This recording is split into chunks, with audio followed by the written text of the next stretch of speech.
Salam alaikum wa rahmatullah, chers enfants, j'espère que vous allez bien. Aujourd'hui, nous sommes en présence de Ishaq, Isaac et de Inès. Ishaq et Inès, jusqu'à maintenant, nous nous sommes uniquement intéressés à la communication et aux émotions dans le monde des animaux. La question qu'on va se poser aujourd'hui, est-ce que les plantes, les arbres, les fleurs, les légumes, les fruits, les champignons, etc., est-ce que ils ont un langage? Est-ce qu'ils communiquent entre eux? Est-ce qu'ils ressentent des émotions? Est-ce qu'ils les expriment? Figurez-vous que les recherches scientifiques nous ont prouvé de manière sûre et certaine que le monde végétal également communique, également ressent des choses et les exprime. Alors, prenons le cas des arbres.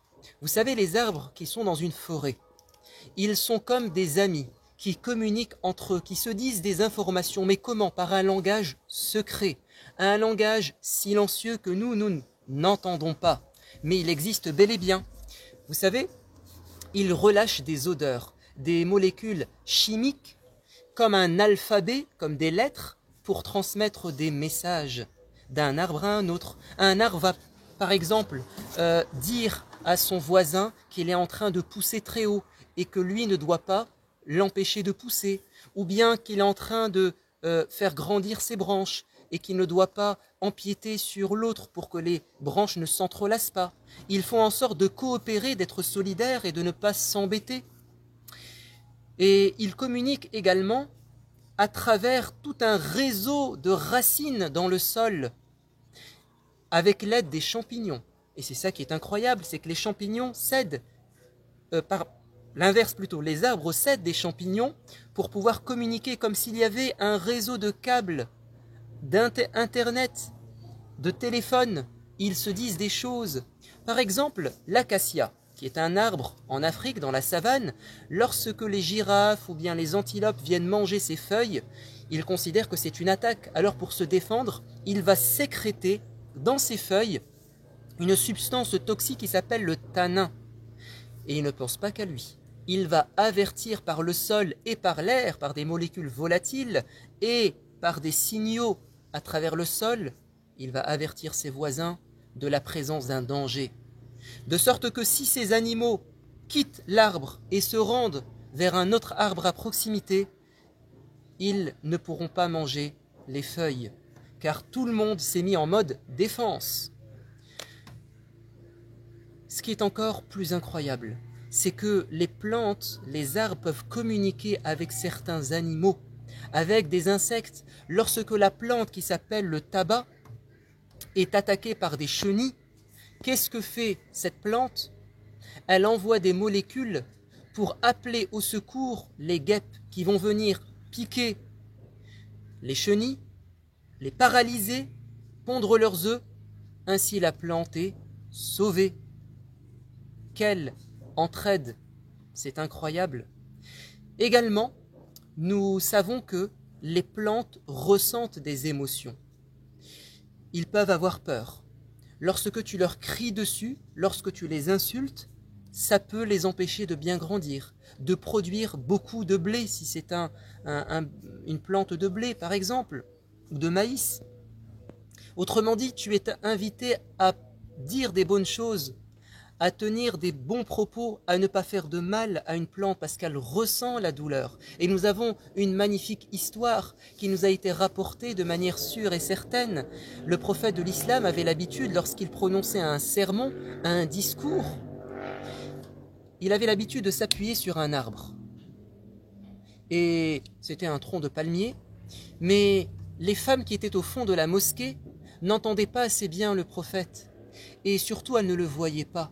Alors une femme va dire, Ya Rasulallah, et si je te faisais construire, fabriquer un minbar, c'est-à-dire une estrade, une chaire sur laquelle tu pourras te percher, et ta voix va porter et on pourra te voir de loin. Il a dit, c'est une excellente idée.